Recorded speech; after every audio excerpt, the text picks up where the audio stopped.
راکب دوش مصطفیٰ صلی اللہ تعالی علیہ وآلہ وسلم، جگر گوشائے مرتضیٰ، دلبند فاطمہ، سلطان کربلا، سید الشہداء، امام عالی مقام، امام عرش مقام، امام حمام، امام تشنہ کام، حضرت سیدنا امام حسین رضوان اللہ تعالی علیہم اجمعین۔ سیدنا امام حسین رضی اللہ تعالیٰ عنہ کی ولادت باسعادت 5 شعبان المعظم 4 ہجری کو مدینہ منورہ میں ہوئی۔ حضرت سیدی عارف باللہ نور الدین عبد الرحمن جامی قدس سرہ السامی شواہد النبوہ میں فرماتے ہیں، منقول ہے کہ امام پاک رضی اللہ تعالیٰ عنہ کی مدت حمل 6 ماہ ہے۔ حضرت سیدنا یحییٰ علی نبینا و علیہ الصلاۃ والسلام اور امام عالی مقام امام حسین رضی اللہ تعالیٰ عنہ کے علاوہ کوئی ایسا بچہ زندہ نہ رہا جس کی مدت حمل 6 ماہ ہوئی ہو۔ واللہ تعالی عالم ورسولہ عالم، عز وجل وصلی اللہ تعالی علیہ وآلہ وسلم۔ مرحبا، سرور عالم کے پسر آئے ہیں، سیدہ فاطمہ کے لخت جگر آئے ہیں، واہ قسمت کے چراغ حرمین آئے ہیں، اے مسلمانوں مبارک کے حسین آئے ہیں۔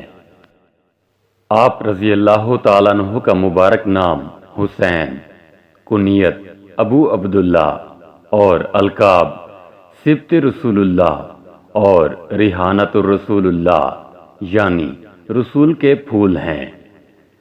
کیا بات رضا اس چمنستان کرم کی، کیا بات رضا اس چمنستان کرم کی، زہرا ہے کلی جس میں حسین اور حسن پھول۔ حسین کے 4 حروف کی نسبت سے امام حسین رضی اللہ تعالیٰ عنہ کے فضائل پر 4 فرامین مصطفیٰ صلی اللہ تعالی علیہ وآلہ وسلم۔ نمبر 1، حسین رضی اللہ تعالیٰ عنہ مجھ سے ہے اور میں حسین رضی اللہ تعالیٰ عنہ سے ہوں۔ اللہ پاک اس سے محبت فرماتا ہے جو حسین رضی اللہ تعالیٰ عنہ سے محبت کرے۔ نمبر 2، حسن و حسین رضی اللہ تعالیٰ عنہما سے جس نے محبت کی اس نے مجھ سے محبت کی، اور جس نے ان سے دشمنی کی اس نے مجھ سے دشمنی کی۔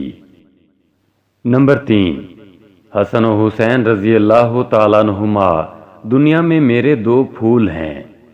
نمبر 4، حسن و حسین رضی اللہ تعالیٰ عنہما جنتی جوانوں کے سردار ہیں۔ حضرت علامہ جامی قدس سرہ فرماتے ہیں، حضرت امام عالی مقام سیدنا امام حسین رضی اللہ تعالیٰ عنہ کی شان یہ تھی کہ جب اندھیرے میں تشریف فرما ہوتے تو آپ رضی اللہ تعالیٰ عنہ کی مبارک پیشانی اور دونوں مقدس رخسار یعنی گال سے انوار نکلتے اور قرب و جوار ضیاء بار یعنی اطراف روشن ہو جاتے۔ تیری نسل پاک میں ہے بچہ بچہ نور کا، تیری نسل پاک میں ہے بچہ بچہ نور کا، تو ہے عین نور تیرا سب گھرانہ نور کا۔